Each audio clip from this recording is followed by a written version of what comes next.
이번 평화회담에도 초대는 받았지만 우리가 사인할 곳은 없어요. 최초의 전략 핵잠수함 백도다. 야 저거자! 평화 협정이 무너질 수 있어.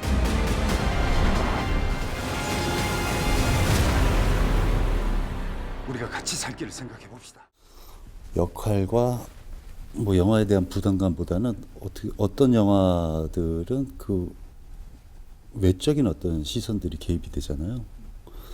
그래서 그런 외적인 시선이 개입되면서 혹시 내가 이 영화에서 대통령 역할을 맡았을 때 온전히 이 영화를 관객들이 오롯이 즐기셔야 되는데 그런 외적인 어떤 시선의 개입으로 어떻게 보면 영화의 그 결과물을 온전히 관객분들과의 소통에 있어서 방해가 되지 않을까 그런 고민이 좀 있었던 역할이죠. 아무래도 이제 강철 미투 정상회담은 한반도가 어떤 지정학적인 어떤 그런 특성과 그리고 국제사회에서 국제 정치 사회에서 이 어떤 입장 이런 것들을 좀 현실적으로 반영하는 영화이다 보니까 그런 우려가 좀 있었던 것 같아요.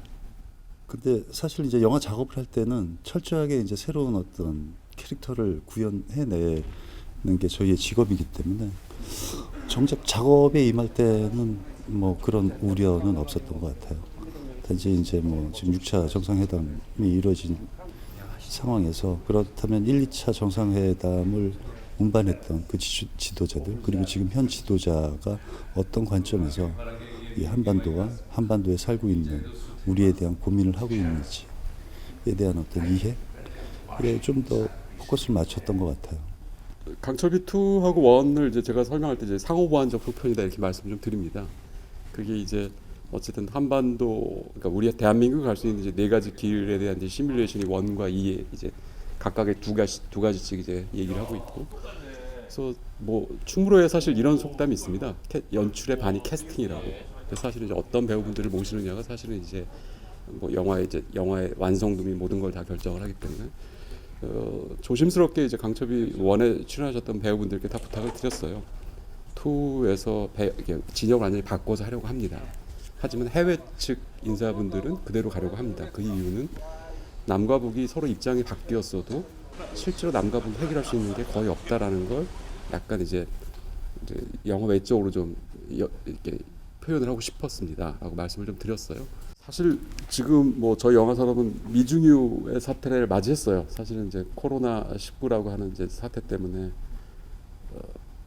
사실은 이제 저희도 밖에 얘기는 못하지만 사실상 산업 전체가 증발될 정도까지 위기에 몰린 게 사실이거든요. 그래서 가장 큰 고민은 저희도 역시 코로나19가 이제 아직은 종식되지 않은 상황에서 극장이라고 하는 공간에 이제 관객분들이 과연 와 주실 수 있을까 그런 고민을 가장 많이 하고 있고요.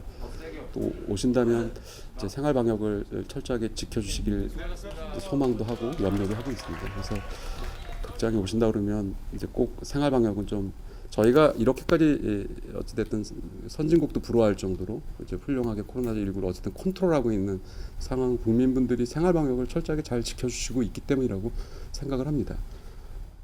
한반도가 놓인 이 땅 어떤 지정학적 특성으로 인해서 뭐 여러 이제 주변국들의 어떤 개입이나 이런 것들을 놓고 전적으로 이제 상상의 이야기이기 때문에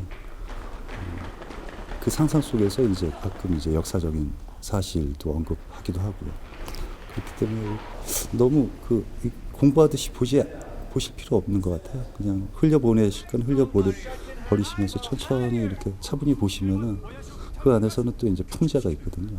풍자도 있고 여러분들에게 또 그냥 재미있는 요소로 잠수함 액션도 있기 때문에 그렇게 어려운 영화라고만 말씀드릴 수 없는 것 같아요.